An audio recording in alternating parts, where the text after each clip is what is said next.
So hey anime fans. The series name is What If Naruto Become the Upper Rank in Demon Slayer? So let's start the series. Slowly, she regained consciousness. Why am I on the ground? She asked herself as she woke up. She thought, deeply perplexed. She noticed that her clothes were torn and ruined, and that she was covered in bruises, scrapes, and dried blood.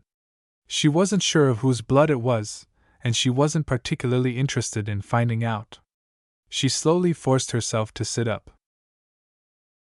She stood up by pushing herself up against a neighboring wall and looked about, thinking, "Wow, what a dump!" with a grimace.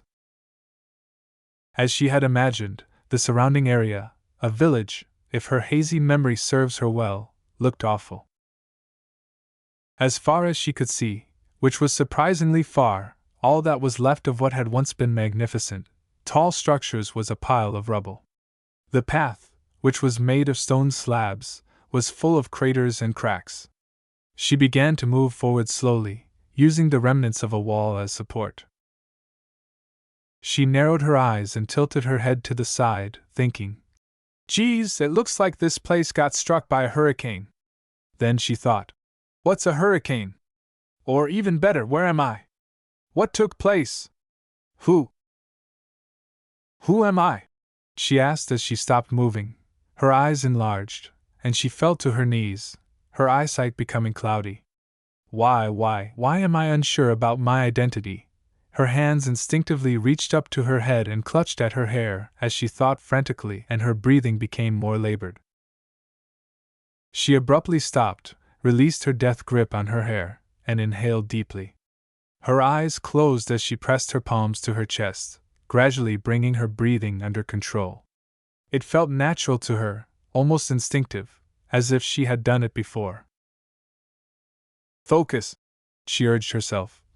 "Now isn't the time to panic. Take in your surroundings, assess the situation, figure out what you can, and don't give up, ever."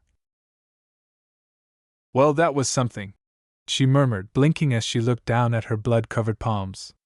"First things first, wash off the blood," she scowled. She looked around and noticed a stream a few rubble heaps away. She got up on wobbly legs and approached it gingerly, almost falling on her face a few times. When she finally arrived at what she initially believed to be a straightforward stream, she was able to observe, while kneeling, that it actually sprang from a huge body of water that was located just beyond the debris. She mumbled, "Whoa, I guess I'm on an island," and then stooped to quickly wash her hands. After washing the majority of the blood off her hands, she noticed her reflection in the water. The girl who was staring back at her appeared to be a young adult with waist-length, fiery red hair. She looked directly at her reflection and noted her bright blue eyes, fair skin, and oddly enough, 3 distinctive whisker-like marks on each cheek. She raised a hand and traced the marks, thinking, "I'm pretty sure those aren't normal." But she also thought, "I kind of like them, they suit me, and damn, they're almost as thick as my finger." She rose from the water and surveyed her surroundings, attempting to choose which way to proceed. She thought, "Guess I'm going that way," after a sudden explosion in the distance answered her question. She turned to take one last look at the water before moving toward the smoke that was slowly rising in the distance. Had she continued to look at the water, she would have noticed that her pupils were more slitted than round. "That took a lot longer than I thought it would," she sighed as she arrived at the scene of the explosion and the smoke that followed about 20 minutes later.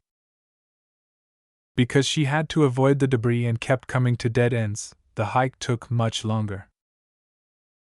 Oddly enough, she felt the need to leap onto one of the still-standing structures and go that way, but that idiot, who would travel on building roofs? They might suffer severe injuries. Once she had caught her breath, the redhead looked up to see where the smoke was coming from. The scene she saw almost made her puke up. Bodies. There were just dead bodies, horribly disfigured bodies, and the horrifying scene before her made her whole body tremble. She braced herself and went to the next body. Although she couldn't see the face, the individual had gorgeously long blonde hair. She crouched down beside the body and carefully felt for a pulse. Nothing. Poor soul, she thought as she turned them over to assess their appearance. May they rest in peace, she said. She was met by the face of a young adult woman who couldn't have been more than 30. Her dark eyes were dull and stared up at nothing, and her lips were open and dry. She drew a trembling breath and then slowly raised one hand to gently close the woman's eyes as the redhead had to turn away abruptly, blinking away the tears. The blonde woman shouted, "Narumi! Get back here!" as she ran across the water around Yuzashio, being cautious to stay out of the whirlpools. Narumi, who was about 8 years old, shouted back, racing a short distance ahead of her. "You're never gonna catch me!" Cranking her head back to gaze at the blonde, Narumi added, "Your old age is making you slow, Yujitone!" Yujito yelled, with a frown on her face, but her eyes were still sparkling with laughter. "I'm 21, Gaki, I'm far from lookout," she said, but halfway through, her eyes widened in fright, and she sped up. When Narumi turned her head back, she saw that she was going to plunge headfirst into a whirlpool. "Oh, sure dash," she began, but her words were interrupted as she entered the whirlpool, which instantly began to pull the child toward its center. Yujito halted at the brink of the vortex and said, "Narumi!" Her eyes darted across the perilous water, frantically looking for the young redhead. Only because of years of ninja training did she avoid falling into the vortex as a sharp force struck her back. "Did I scare ya, Yujitone?"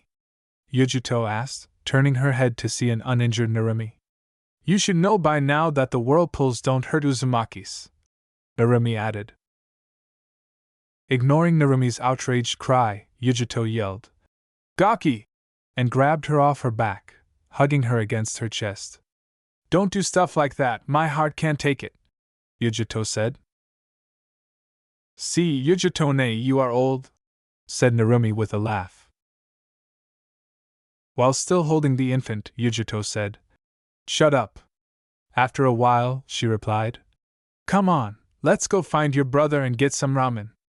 Yujito then began to make his way back to the hamlet, being mindful of the whirlpools. Narumi exclaimed, "Yay, ramen!" before tucking herself deeper into Yujito's embrace. "Arigato, Yujitone." "Dedashimashite Muto," Yujito replied with a smile as he looked down at Narumi. As she staggered away from the blonde's body, more memories of her and Yujito filled her head, causing her eyes to close. She muttered, "Yujitone," as she gazed at her alleged sister's body with tears welling up in her eyes. In an attempt to stop her weeping, Narumi raised a hand and stepped aside from Yujito's body. However, she stumbled on uneven ground and lost her equilibrium, falling backwards and sliding down a hill. Narumi managed to save her head from a terrible bruise by catching herself in time. She looked up to see where she landed, ignoring the searing scrapes on her hands and knees. Her eyes widened, and the blood instantly drained from her face. There was a sea of bodies in front of her, most of them severely mangled, and the ground was scarlet from the enormous amount of blood on them. Narumi rose on trembling knees and approached one of the corpses carefully, pushing it with her foot to reveal the face. A short man with dark blonde hair and bright, pupilless pink eyes turned in the direction of the voice, saying, "Aji-san! Aji-san! Look!" A large, black hook-like weapon was on his back, and a jagged scar ran from beneath his left eye to the base of his jaw. He nearly fell when a red blur struck him, but he grumbled and was able to maintain his equilibrium. The orange and yellow blur that struck him a moment later was the cause of his fall. The man, now known as Yagura, exclaimed, "Yagura-san!" as he looked up at the two active kids seated on top of him.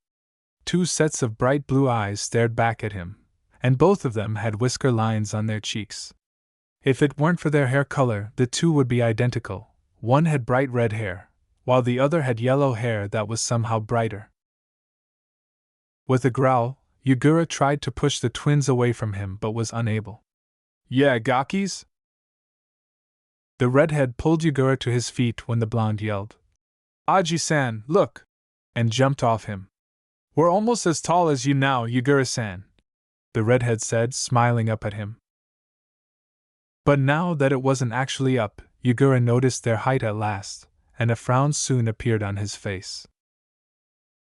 "That's not fair," Yugura, who is in his 20s, remarked, crossing his arms and pouting like a kid. "We are 11 years old, Aji-san. You knew we would eventually outgrow you," the blonde boy stated with a smile. "It is too fair." Continuing to sulk, Yugura mumbled, "Doesn't mean I have to like it, Naruto." There, Yugura-san, just because you're going to be the shortest Jinchuriki again doesn't mean any of us are gonna love ya any less," the redhead said, reaching up and patting Yugura on the head with ease. "And I am not short!" shouted Yugura, slapping Narumi's hand away from his head and then reaching behind him to grab his hook. "Stop petting me, Narumi!" "Oh, run, Nei-san! We made Aji-san mad," Nida said, grabbing Narumi's hand and scurrying away from the irate guy with a broad smile. Saying, "It's not my fault he can't accept the truth, Oturo." Narumi smiled back at Naruto.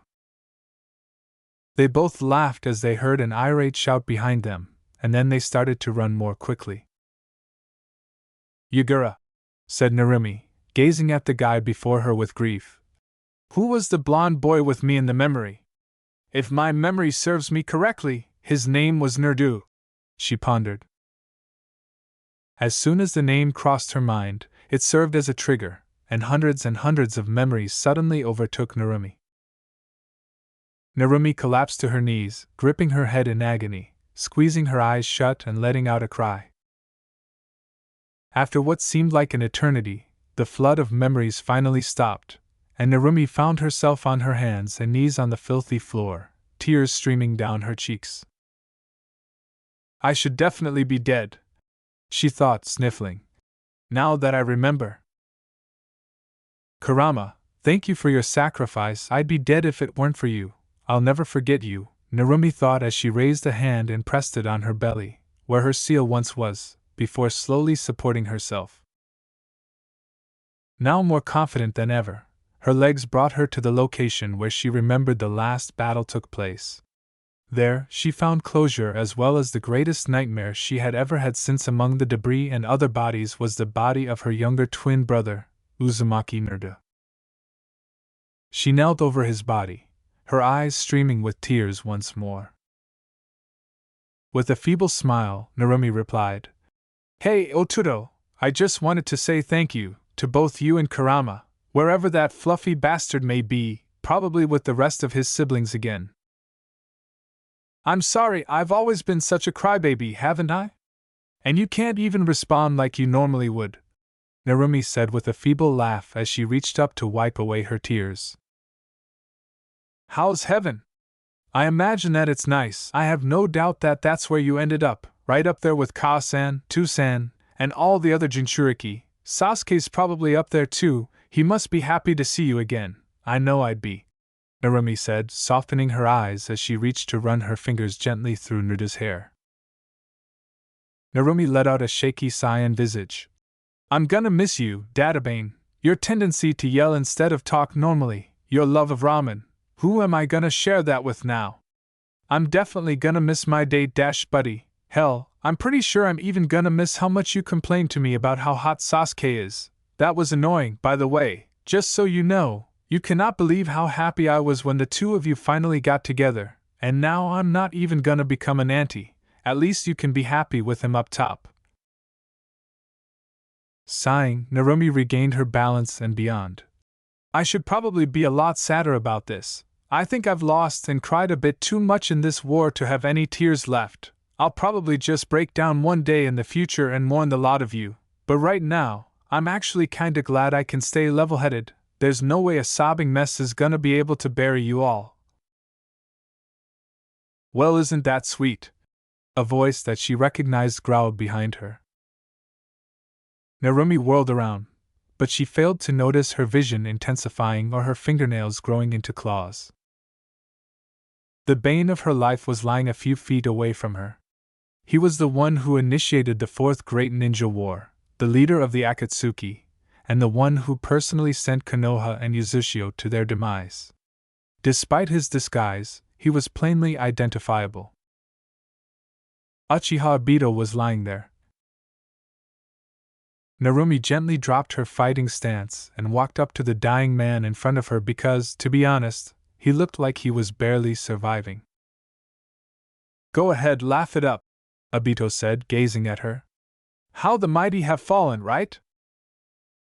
As terrible as you are, Narumi said. I'm not going to laugh at a dying man, Obito, that's more up your alley. Narumi knelt next the man and inquired. So, who dealt the finishing blow? She was intrigued since she could see that he was in no condition to hurt her. Obito had the gall to laugh at her statement that, I wasn't really here to witness it since, you threw me across the island. But the laughter soon changed into a coughing fit. If Narumi looked closely, she could see blood trickling down his chin. After a moment, Obito remarked, Nerda did it, adding, I impaled you and threw you off into the distance, and he got really mad. The Kyuubi healed that up nicely, didn't it? There's not even a scratch left.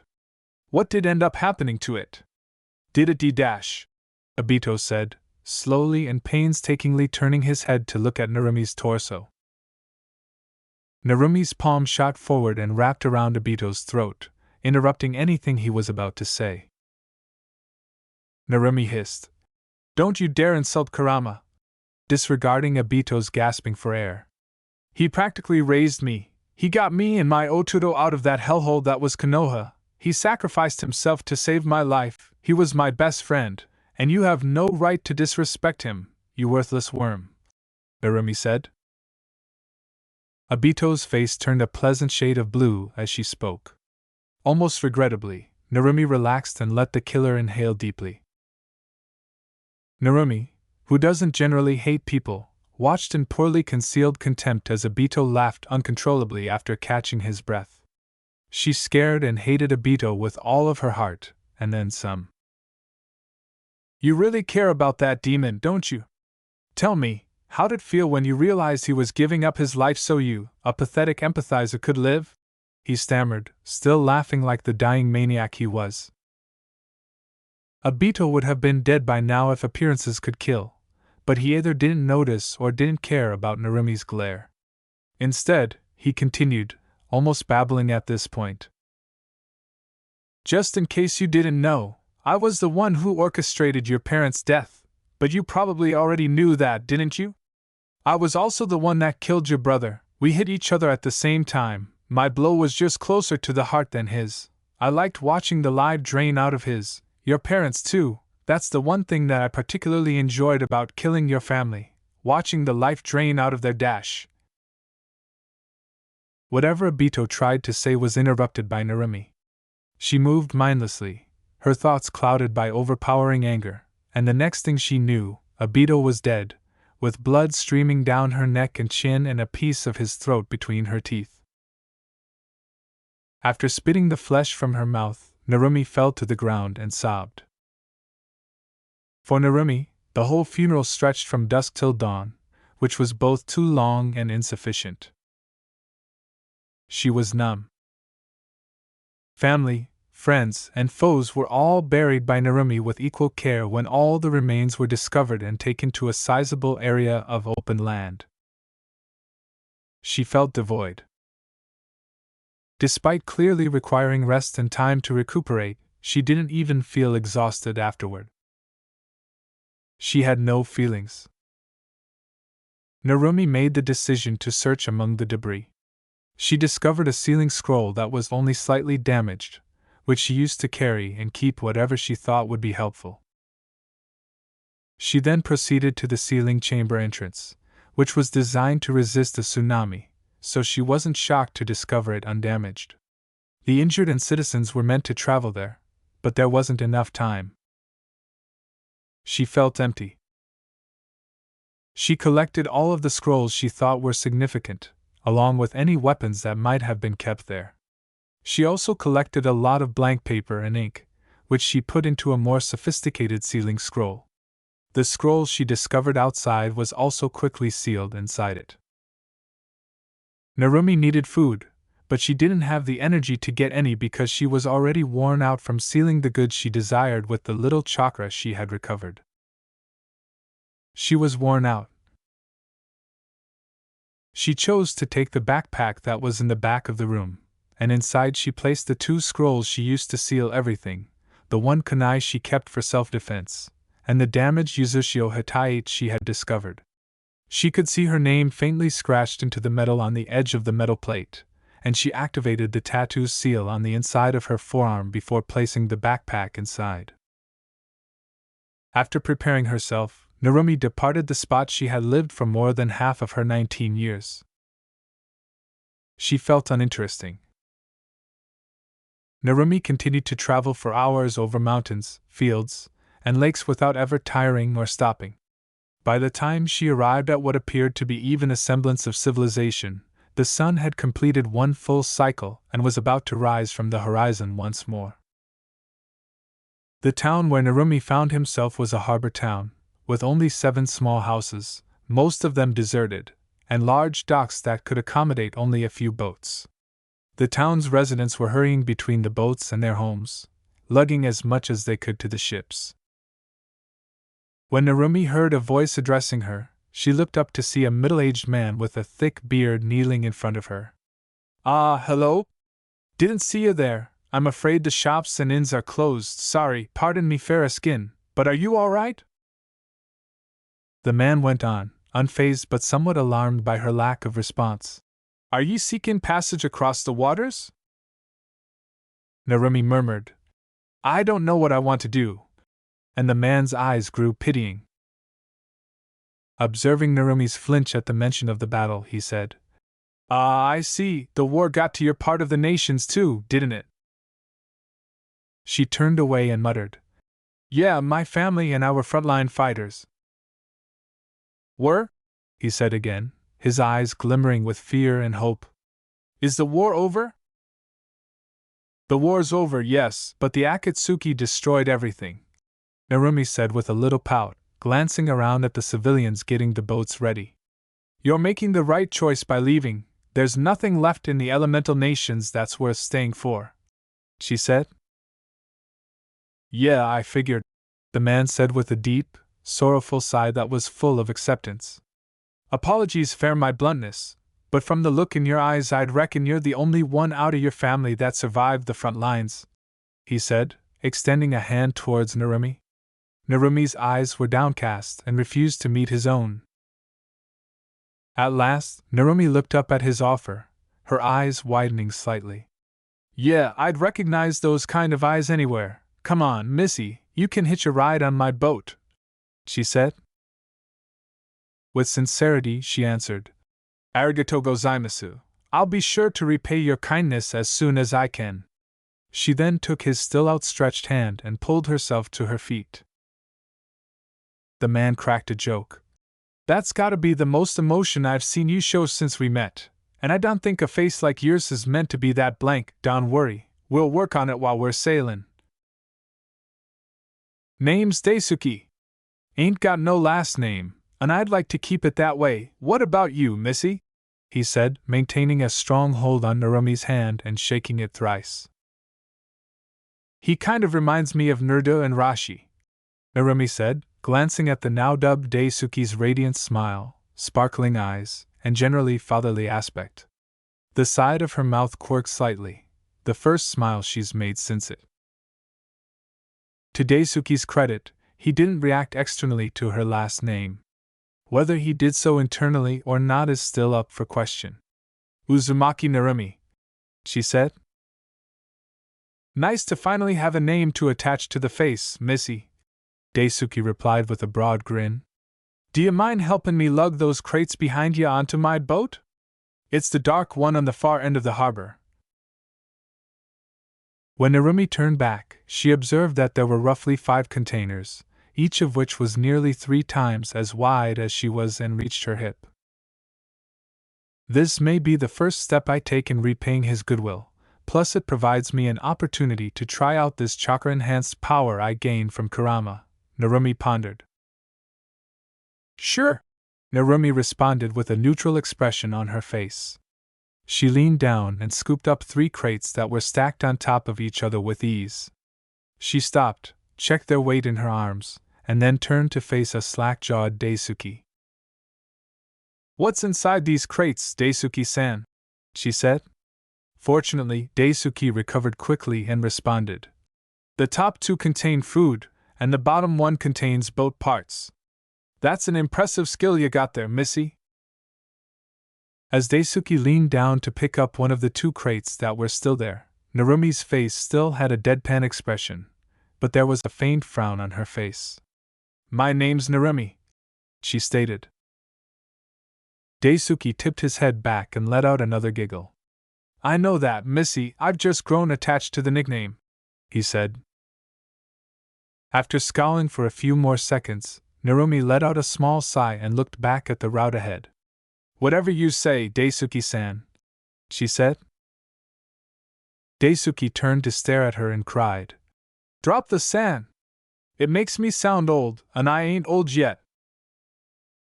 Narumi reiterated.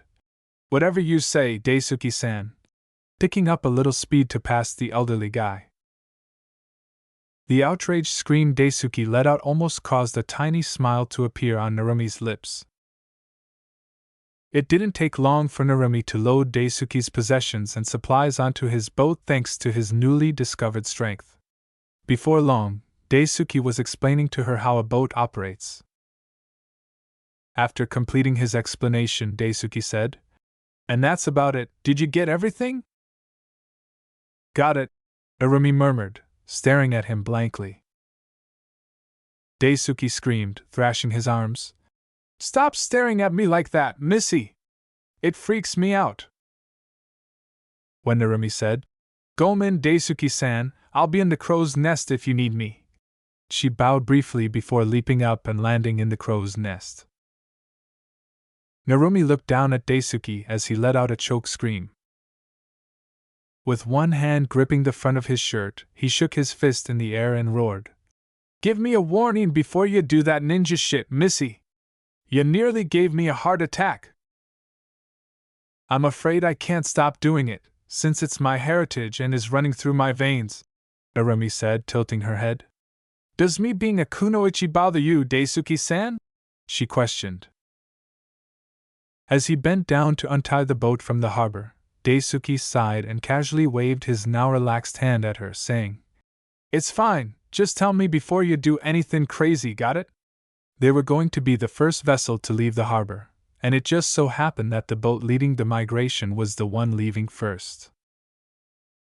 After stating, I can't promise anything, but I'll try my best, Narumi turned to gaze at the sea. Daisuke complained, Good enough, and rolled the rope before throwing it into the boat's corner. He then leaned slightly and kicked against the dock, pushing the boat out into the ocean. He said, And we're adrift, and walked over to the helm. Where are we heading? The ocean seems calm enough for safe travels, Narumi told him. When Daisuke stumbled, he almost fell face first onto the deck if he hadn't grabbed the steering wheel. Narumi looked down at him with an almost inquisitive inclination of his head. You climbed aboard a vessel without even knowing where it was heading? He barked. Narumi shrugged and leaned over the side of the crow's nest to gaze at the unkempt man. Your chakra didn't convey any malicious intent, and I didn't want to stick around, she murmured. After correcting himself, Daisuke said, Right, ninja got their freaky chakra sensin and shit. We're called shinobi, Narumi screamed. Ninja is a derogatory term, that's only one aspect of a shinobi lifestyle. Daisuke inquired. Then how many different branches of ninja do you combine to be a shinobi? He caught a glimpse of the other boats departing the harbor and trailing after him. Narumi pondered the query. Well, she replied, the basics consist of ninja, samurai, and assassin skills, but there are a bunch of different directions a shinobi can take. No shinobi is a one-trick pony, but the basics are something everyone has to learn before specializing in what they're good at. Since Daisuke's chakra genuinely had no malevolent intent, Narumi felt no harm in sharing with him as much of the shinobi way of life as she could recall from her academy days. In exchange, Daisuke told her stories about his experiences traveling the wide ocean. Some of the stories seemed absurd to Narumi, but Daisuke likely believed so about her shinobi tales, so who was she to judge? It was pleasant to unwind and take in the scenery while chatting with a friend for hours. Narumi felt more at ease than she had in a long time. Narumi's tendency to project her chakra into the space around her was the only thing that made her realize something was amiss. She detected a disturbance in the region ahead of them, and when she peered through the spyglass on the crow's nest, she saw dark clouds accumulating in front of them. Halfway through his tale, Daisuke paused when he saw Narumi staring through the spyglass. He followed her gaze and took on a somber expression. With the answer already known, Narumi questioned, "We have to go through that, don't we?" "Aye, we do. I don't think all of us are gonna make it through," Daisuke remarked, glancing over at the boats in the background. Additionally, Narumi looked, and that was their fatal error. Narumi instantly pumped chakra to her feet to prevent herself from falling when the boat rocked strongly. She peered down and saw that Daisuke had gripped the railing, but his face was pale. Narumi followed his eyes and realized why right once. A huge sea serpent was present, and it didn't appear to be happy. If the clouds circling its head were any clue, the serpent was the one producing the storm. The serpent studied them before inhaling deeply. Muscle memory allowing her hands to form hand signs, Narumi's shinobi training kicked in as she leaped from the crow's nest and landed on the deck just as the serpent unleashed a powerful water jet. Before making the final required hand sign, Narumi silently prayed to Kurama's ghost. Katan Katsunabe. Narumi was surrounded by 10 fireballs that began above her head and descended next to her arms. She thrust her arms forward, causing the fireballs to spin and unite in front of her, creating a single, enormous ball of fire that directly confronted the serpent's attack. "Are you all right, Daisuke-san?" Narumi said, using the moment of distraction to turn to face Daisuke as a huge volume of vapor erupted, enveloping the boat and the surrounding area. "Yeah, I think I'm okay," he responded, giving her a quick glance before asking, "I thought you said your affinities were water and then wind?" "That's pretty much the only fire jutsu I can use effectively. Any other fire jutsu just sputters out or is below its full potential. I would have used an earth jutsu, but there isn't any solid ground nearby for me to look out," Narumi said, extending her senses to search for the serpent. Narumi interrupted herself and dove for Daisuke, tackling him to get him out of the way as the tail of the serpent struck the section of the boat he was just approaching. The impact created a huge breach in the boat's deck, which quickly widened and caused the boat to begin sinking. As he prepared to leap, Narumi informed Daisuke, "We have to abandon ship." With a hard hold on Narumi's arm to block her from going, Daisuke retorted, "We can't just leave the others here to fend for themselves." Daisuke's hold relaxed as Narumi exclaimed, "There aren't any others left. I stopped sensing them as soon as the sea serpent attacked us. I think there might be more than one," she said. Grabbing Daisuke's forearm, she effortlessly threw him onto her back. "Put me down, Missy! I know how to swim," Daisuke screamed as he struggled around her. "I don't doubt that, but you certainly don't know how to walk on water, and I'm a shinobi. I swore an oath to protect civilians. I failed those on the boats behind us, and I refuse to fail my only friend, so stop struggling before I knock you out. Fortunately, Daisuke stopped trying and instead gripped tightly. I'll direct ya, he said. Show ya the way to go. The whirlpools around Yuzushio were much worse than this, and she learned to water walk on them, so Narumi nodded and leaped off the remains of the still sinking boat, pumping chakra into her feet as she fell. She landed on the water and immediately started running, the raging waves and uneven footing barely bothering her. Daisuke put his head near her ears so she could hear him say, If you head west fair about 20 kilometers you'll hit solid ground. The other boats were so close to safety, the sea serpents must be protecting the land we were headed to. Narumi thought as she nodded and turned to go in that way. 20 kilometers. Narumi leaped to the right to avoid the tail that emerged from the water a second after Daisuke abruptly exclaimed, On your left!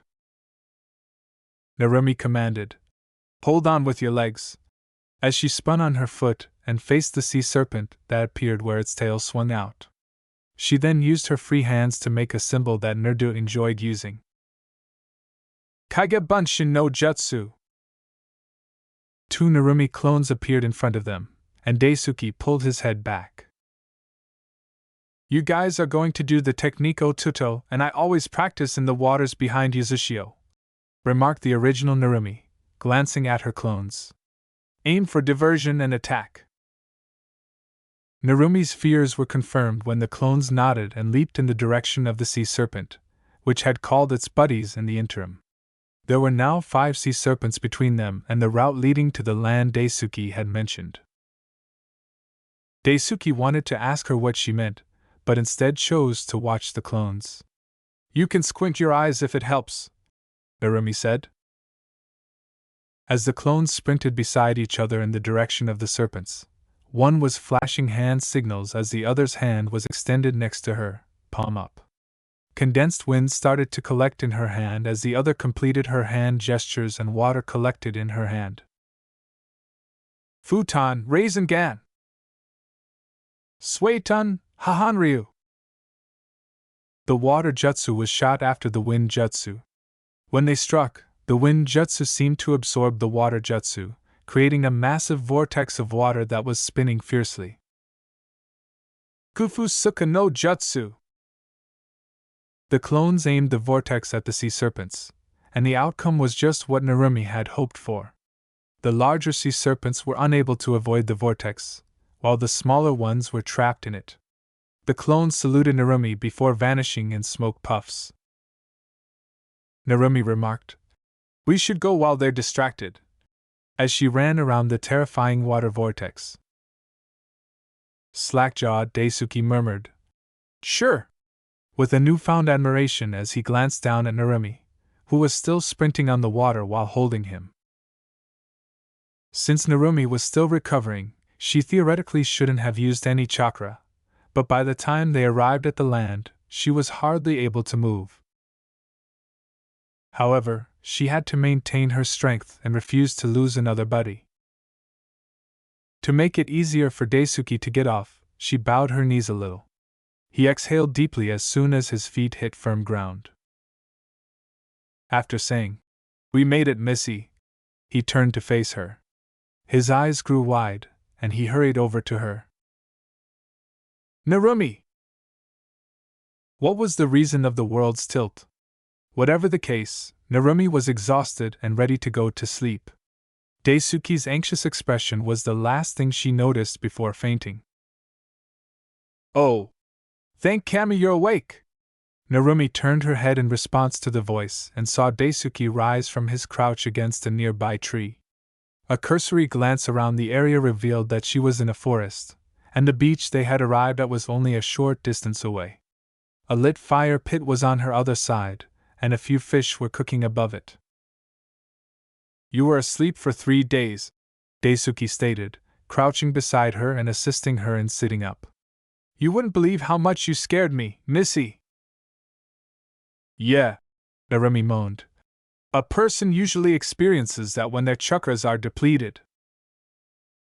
Whoa! When she turned to see that Daisuke had struck the back of her head, Narumi's head lunged forward and he frowned at her. I knew you looked tired when I met ya, he barked. Why'd you use your chakra when you knew that you shouldn't have? Narumi remarked. I didn't want you to get hurt. With a shrug.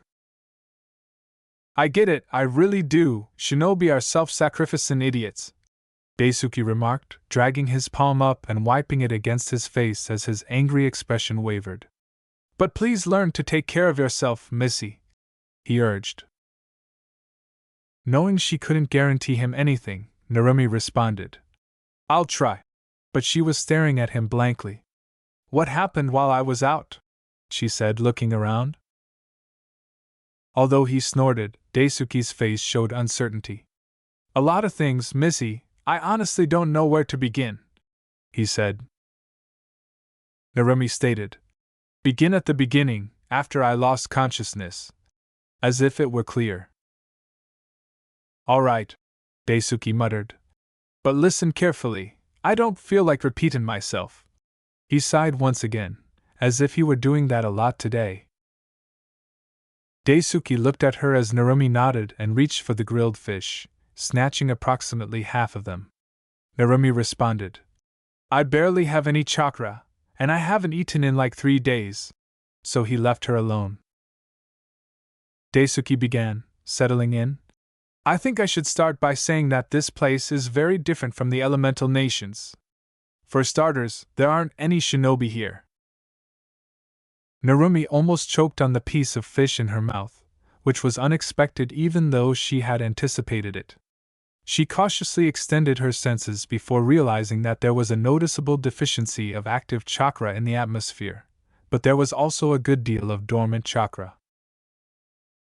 The first thing I did after you passed out was move you to a safer place. I found this clearing and so far it's been doing its job. After getting you settled, I headed to the town a couple kilometers northeast of here. What I found was shocking, to say the least. When Daisuke finally muttered, It's kinda like time ran backwards a good 1,000 years at least. Narumi's eyes widened slightly. Daisuke huffed and ran a hand through his hair before taking his time opening and closing his mouth. I recognize the buildings and stuff, but only 'cause of the amount of history books I've read. Nobody in the town wears the same stuff you can buy back in the nations. None of the women have pants, for one. Everybody has some kind of kimono or yukata or haori-an. The women don't walk around without a man accompanying them, and it honestly don't look like they'd be noticed without that, which I find stupid. Oh. And all the women have makeup on. I swear, it was just a sea of white faces, black hair, kimonos and buns. They all have long, black hair, and their kimonos don't really differ that much. It was getting kinda repetitive while I was walking through the town. Everybody was looking at me too, like I was a piece of gum on the bottom of their sandals. Still, I found the leader of the town pretty easily. He had the flashiest kimono on that I've ever seen.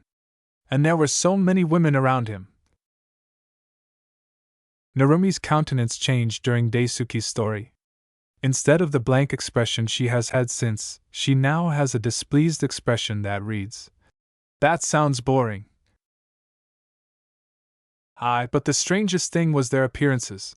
Daisuke smiled, letting Narumi remain calm. What's wrong with their appearances? Narumi remarked, raising one eyebrow.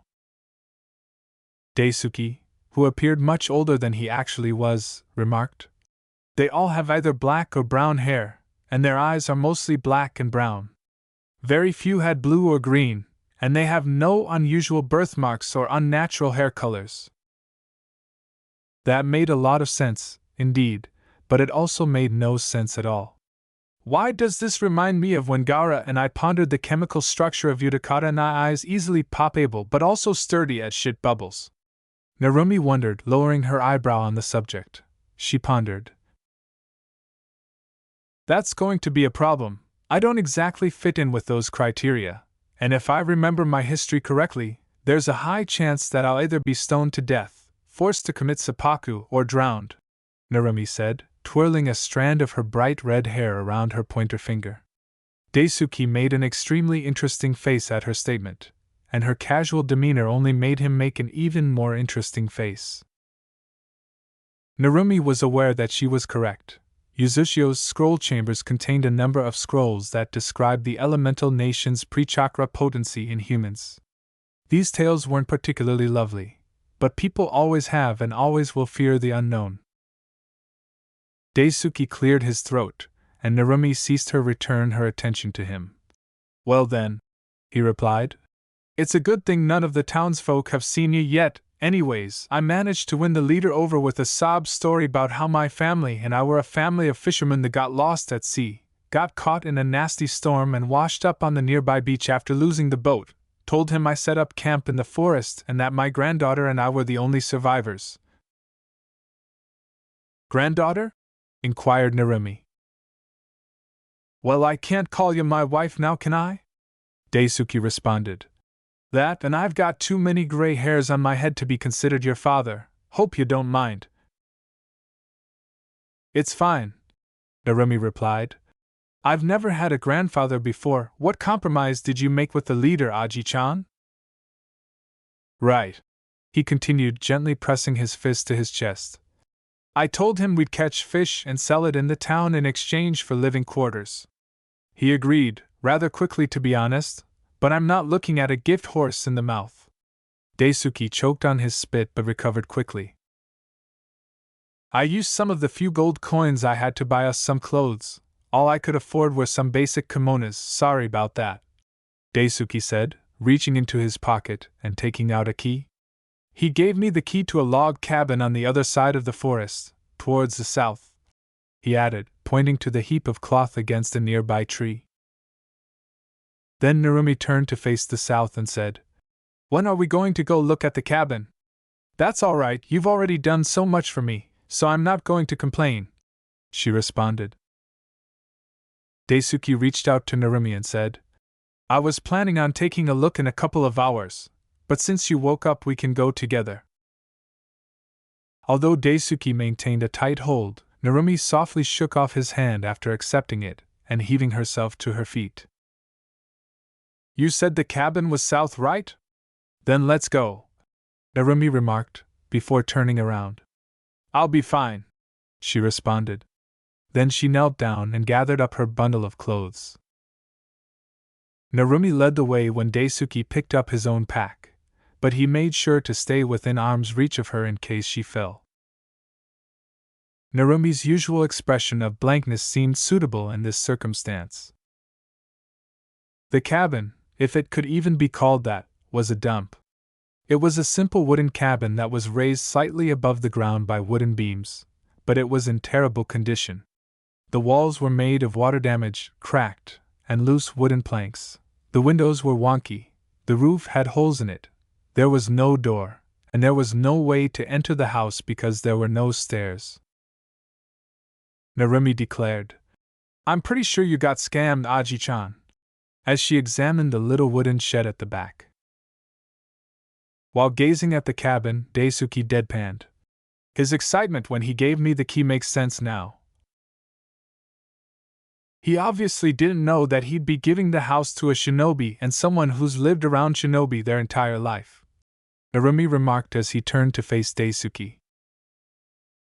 "No, he didn't," Daisuke said with a smile as she reached forward to tousle her hair. "Come on, Missy," he murmured as he made his way back to the clearing.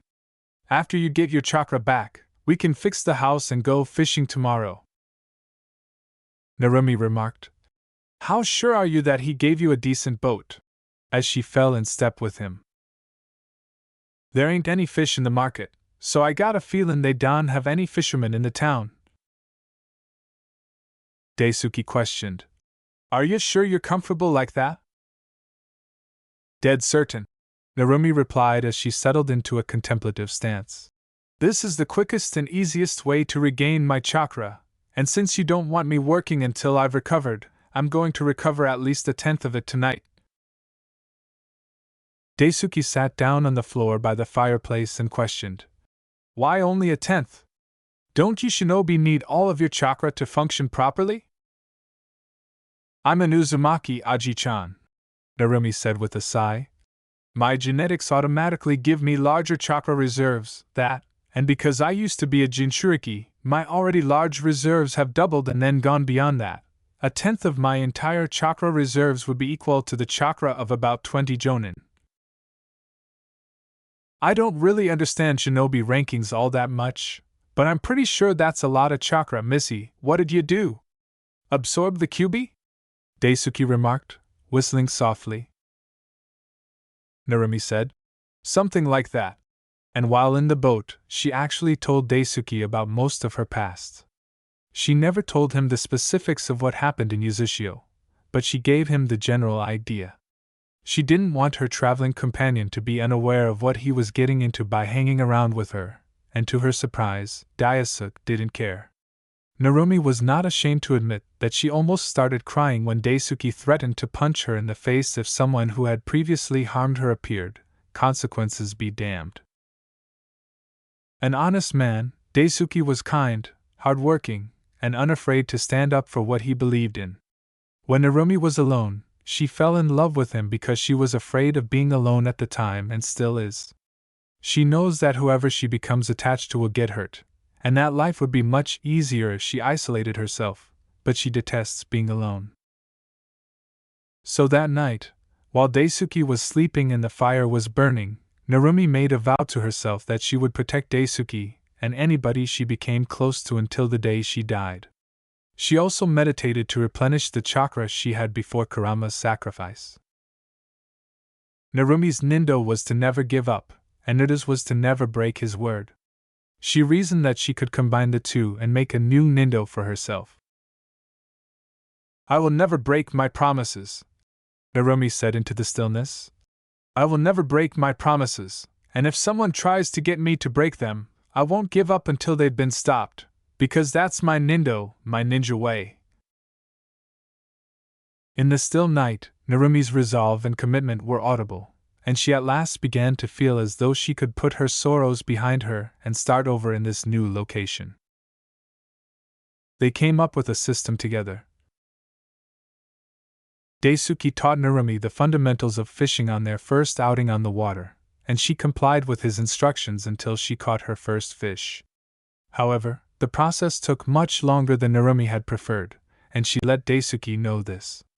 They argued for a while before reaching a consensus. According to the agreement, Narumi stood on the water and created whirlpools to throw the fish into the nets Daisuke had set up for her. The boat helped conceal her obvious shinobi status, and a simple henge concealed her striking features. Her hair turned black from red, and her bright blue eyes had turned the same shade of green as Daisuke's. Her whisker marks were pure chakra, which the henge was unable to cover for some reason, but basic makeup worked perfectly. They then put on their kimonos and made their way to the town. The leader's expression was hilarious when the two of them brought in their first haul, and he silently had a servant bring them to an empty stall where the fish sold like it was made of gold. This was ironic given that they had been paid in gold coins. The clearing with the fire pit served as their makeshift base of operations until they could move into the cabin. They spent the majority of the gold coins on food, tools, and wood for their cabin. After returning to the destroyed cabin, they changed back into their elemental nation's clothes and started working to make the cabin habitable. In order to restore her lost chakra, Narumi would meditate at night. Daisuke voiced his worries, but Narumi told him that since meditation was like sleeping, she would be alright. To prevent disturbing the ecosystem, they would go fishing 3 times a week and switch up their spot every 2 weeks. After fishing, they would sell their catch at the market. Any fish that weren't sold by the end of the day were either prepared for dinner or left out for the wildlife to fend for themselves. Every other day, excluding Sundays, was devoted to cabin repairs. Although the method wasn't flawless, it was sufficient for Narumi to restore some sort of normal to her life. She also valued Daisuke's assistance, but the routine let her forget about her troubles. With a broad smile, Daisuke exclaimed, "Welp, it took nearly 2 months, but I'm pleased to announce that our cabin is done." And he was right to smile so broadly since the two of them succeeded in making the cabin a fantastic place to live. They restored the old wood, filled in the holes, and even painted the interior. She had become much more at ease with the man, and since he was officially someone she trusted with her life, he deserved her smiles. It's almost like we built a cabin stuck in two different time periods, Narumi said, turning to smile at Daisuke. You know, considering the outside looks like the Heian period and the inside looks like the post-war period, she said. Narumi conducted some research and came to the conclusion that the elemental nations were far ahead of their time due to the presence of active chakra and humans' ability to use it. They also discovered that this location was in the Heian period, which was quite shocking given that it was almost 2,000 years before their own time. Additionally, because the elemental nations were cut off from the outside world, all of their technological, agricultural, and other advancements were kept there and not shared with the outside world. Although initially a little annoying, Daisuke and Narumi eventually came to the conclusion that it was actually a good thing. They could now assist in the discovery of some of those advancements, and they were better prepared to survive as long as they did in the wild while they fixed the cabin. As they settled down, they would find many positive things. Daisuke wrapped his arm over Narumi's shoulders. I wouldn't worry about that too much. It's not like anybody's gonna come and visit us anytime soon. What the two of us need to do now is celebrate, get changed, Missy. The two of us are going drinking. Although Narumi raised an eyebrow, she complied. After a puff of smoke, Himitsu replaced her. Since no one knew who she was, Narumi could have gone by her own name, but she was still a shinobi. It's difficult to break old habits and ingrained paranoia, and Narumi thought it was hilarious that she could call herself Secret while disguised. Daisuke yelled, Right then, let's go and get drunk, and tugged Narumi forward while his arm remained around her shoulders. You're going to be getting drunk, Narumi replied. My high level of chakra and enhanced metabolism makes it virtually impossible for me to get anything close to drunk. That's so cool, Daisuke exclaimed, little stars forming in his eyes. He occasionally acted like a baby. We should totally make some bets and win some cash. We are not doing that. Narumi, posing as Himitsu, deadpanned. This is stupid. It'll be fine, Missy, stop working yourself up into a worried fit, Daisuke said. The town's tavern stood in front of them. At that moment, the two of them were experiencing quite different emotions. Daisuke was eager to try the alcohol and get wasted, and Narumi would much rather be working on her project or meditating in the cabin away from people. She's still young and needs social interaction, so she needs to get out of the cabin. Narumi has visited a few taverns in the past, primarily for mission-related purposes. She hardly ever encountered good people, and those who did try to get close to her either wanted to fight her or teased her nonstop because she didn't look like she belonged in a bar. Furthermore, Narumi won't even remember the one time she got into a fight at a bar, which didn't work out. In other words, she hasn't had the best experiences with booze and taverns. As Narumi pumped chakra into her feet to assist her stay grounded, she declared, I am not going in there and you can't make me. Daisuke replied, come on. I'll be with you the whole time, Missy, nothing's gonna happen. In an attempt to nudge Narumi out of her position but with disastrous results. Still unable to move, Narumi retorted, You don't know that. Still pulling her arm, Daisuke begged, Please? We don't even have to stay that long, only a couple of hours? Daisuke almost fell on his face as Narumi abruptly began moving with his pull, but Narumi's shinobi reflexes rescued him. Narumi sighed and regretfully stopped pumping chakra into her feet. No more than 3 hours, Narumi remarked as she soberly trailed her guardian into the restaurant. Fortunately, Daisuke released his hold on Narumi's wrist, allowing her to survey the interior of the tavern. You have my word, Missy, in 3 hours you can drag me out of here and back to the cabin. he remarked, making his way straight to the door. Actually, it was a quite pleasant tavern with a wonderful vibe and a generally upbeat vibe from the customers. The tightness in Narumi's shoulders subsided, but she instantly snapped back when she noticed a group of inebriated young men in the far corner of the tavern. The other guys around him merely laughed and did nothing to help him up when one of them gave his friend a back pat, which caused him to stumble forward and face land against the table. He was extremely inebriated at the time. Narumi steeled herself and marched directly towards Daisuke, who was already fervently downing a pint of beer, adopting the blank expression she had worn when she first met him. Narumi quietly moved to the bar stool next to Daisuke and decided to spend the time observing the customers. "Can I get you anything, miss?" Narumi turned where the sound was coming from and saw the bartender, a young man who appeared to be about her age. When she turned around, Narumi ignored the small flushing of his cheeks, assuming it was caused by the heat from the nearby candles. "1 pint of beer, please," she said. With a nod, the bartender hurried to fetch her a drink. He came back as fast as he had gone out, holding a mug of bubbling beer. Narumi murmured, "Arigato," and took the drink from him. When his cheeks reddened again, she arched an eyebrow and thought, "He must be a new bartender if the heat from the candles bothers him that much." She took a short sip of the beverage and hummed gratefully. It was good beer. Narumi swung around in her chair with her back to the bar, rested an elbow on the counter, and looked across the room while taking another beer. She turned when she heard laughter next to her and seen Daisuke talking with several of the other customers, his cheeks hot. He definitely didn't wait long before he got drunk, Narumi reflected, choosing to listen to his chat. Never gets drunk. It's insane. I'm kinda jealous, to be honest. Yes, he was referring to her. Since Narumi was already focused on the man, she could see that he saw her at that same time. His eyes brightened, and he wildly swung an arm toward her. There she is, Himitsu! Over here, come and help me prove these guys wrong!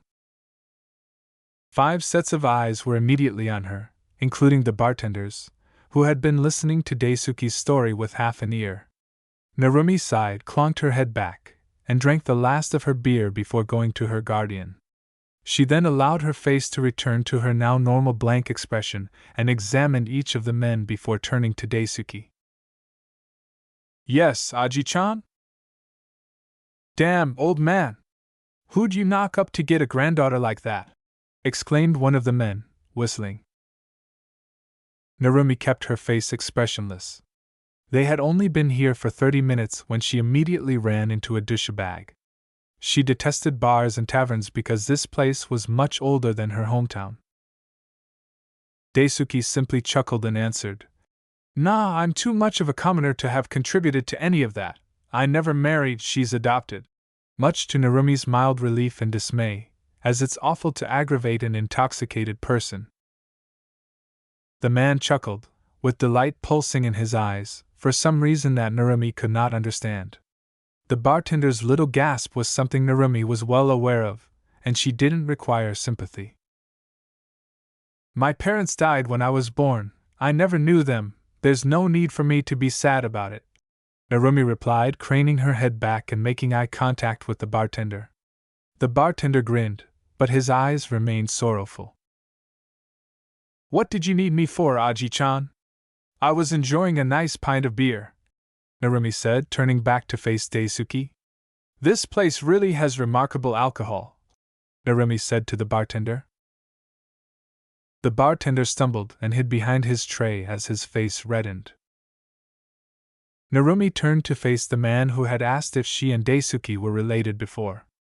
Your old man claims that you can drink anybody under the table, he said. Is it true? He said. Indeed, responded Narumi, nodding her head. When she saw that the man was focusing on her chest rather than having eye contact with her, her palm clenched and her expression became increasingly difficult to maintain. Please give me 9 pints of beer, bartender-san.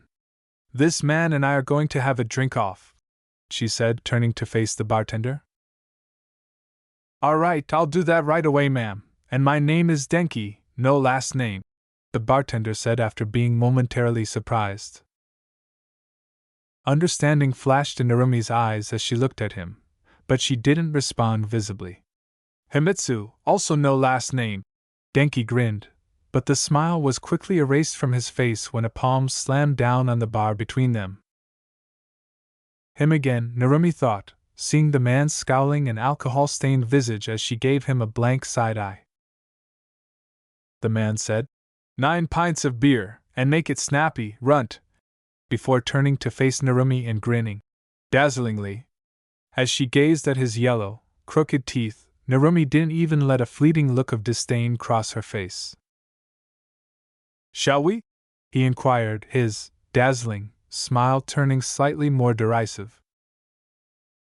9 pints of beer, for each with one in the middle. We each have to completely empty our 4 pints before grabbing the 5th one in the middle. That one must then be finished as well. Do you agree? Narumi said, silently sliding onto a bar stool while the man followed suit. If Hime wins, we get 50 gold coins, the man stated, nodding, and Daisuke came beside Narumi with a sneer.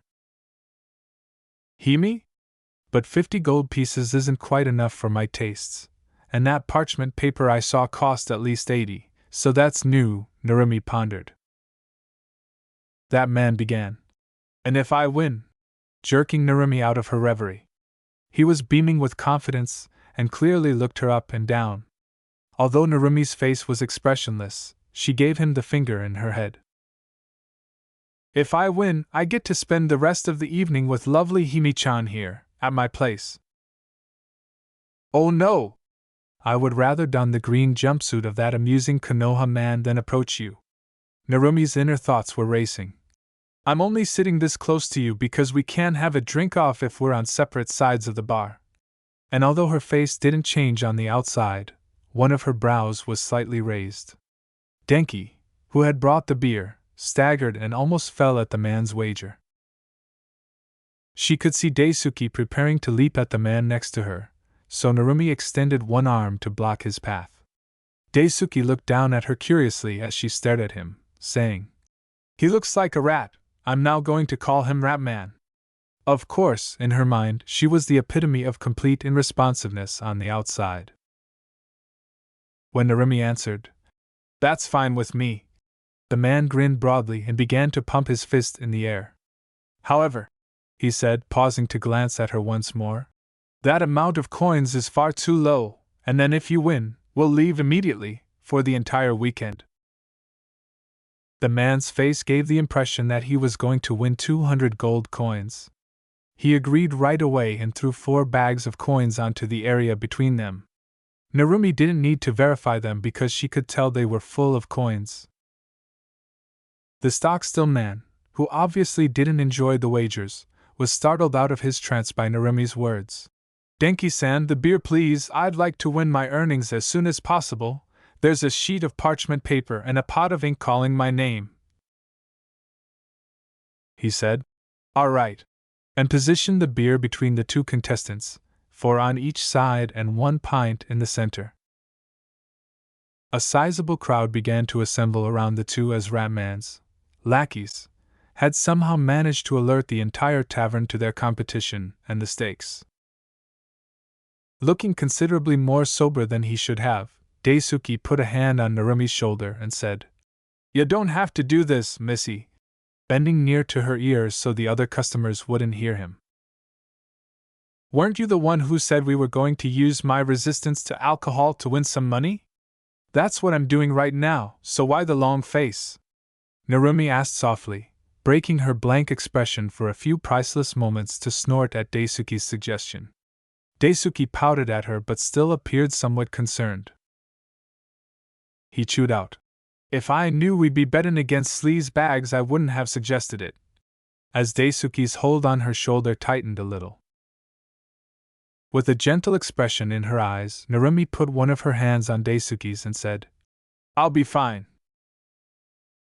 Before vanishing, A tiny, playful grin briefly appeared on Narumi's face for Daisuke to see.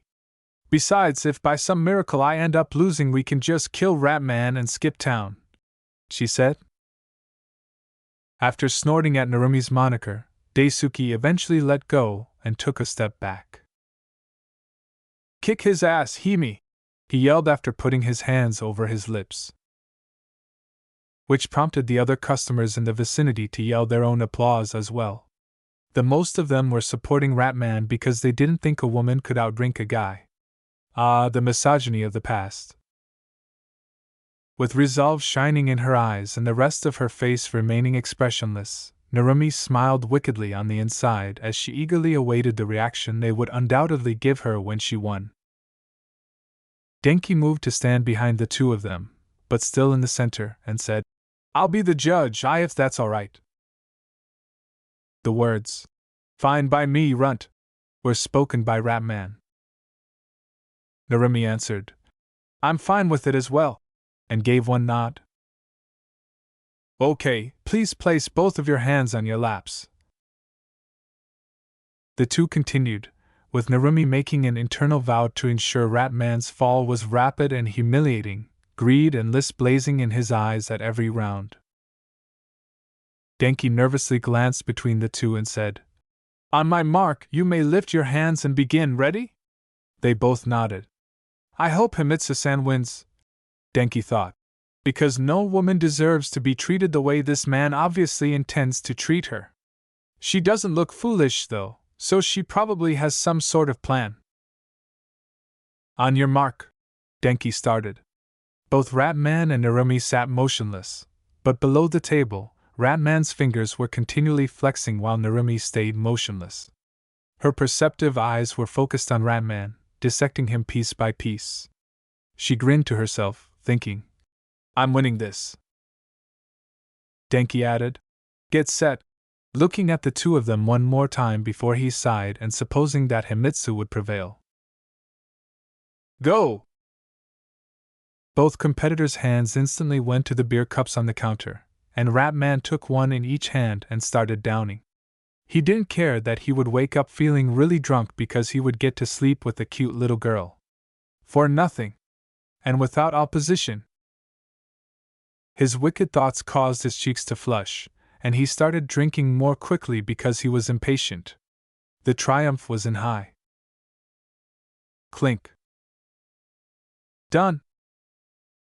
Ratman eventually looked away from his twisted thoughts and turned to face Himitsu, who was sitting in the same spot as before they began, 5 empty mugs in front of her, her face expressionless, and she reached up to her mouth, carefully wiping away a tiny bit of foam with her sleeve.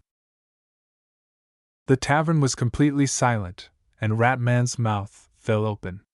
"How? I do believe these belong to me now," Himitsu remarked, slipping the coin bags inside the sleeves of her kimono as she leaned forward to break the stillness. "Way to go, Himitsu!" exclaimed Daisuke, who was standing there with a big smile on his face and a fist raised in the air, as a loud whoop suddenly sounded from next to them. Daisuke acted as a catalyst. Denki interrupted him right away to declare Himitsu the victor, and the audience burst into incredulous applause. "Good job, Missy," Daisuke said as he hurried forward and tightly hugged Narumi. "Was there ever any doubt?" Narumi asked, returning the hug with one arm.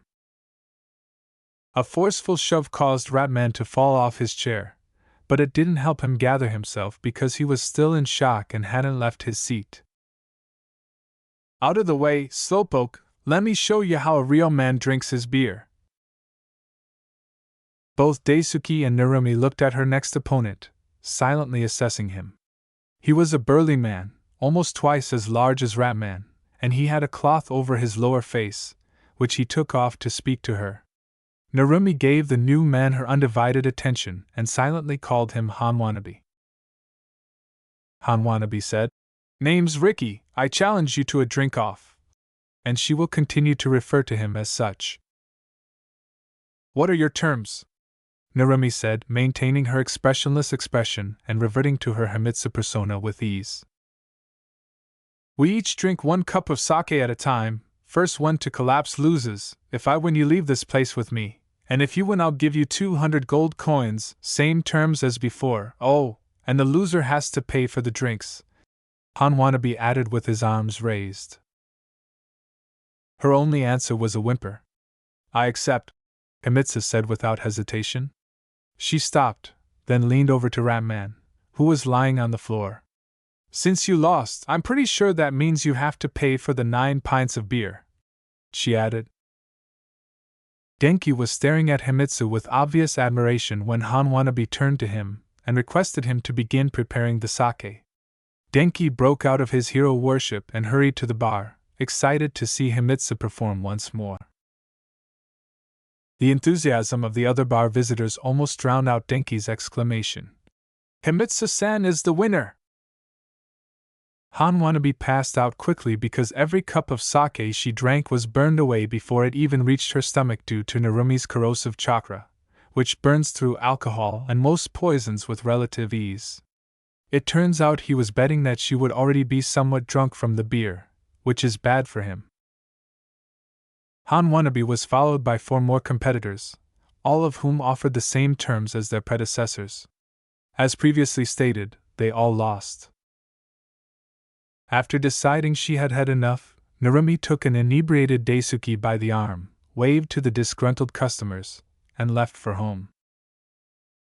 Daisuke was so inebriated that he talked incoherently, and incoherently all the way home. He even asked Narumi where she kept the money, which she knew he knew. The man could change and take a shower in the morning, but Narumi was not going to do that for him. "I have seals on my forearms, Aji-chan, you know this," she added, ultimately putting him in bed. Daisuke responded, "Oh yeah, 'cause you're a ninja," before he giggled and cuddled his pillow. When Narumi's expression finally brightened, a warm smile appeared on her face. She reached forward to ensure Daisuke was securely tucked in. Narumi muttered, "Sleep well, Aji-chan," before making her way to her own chamber.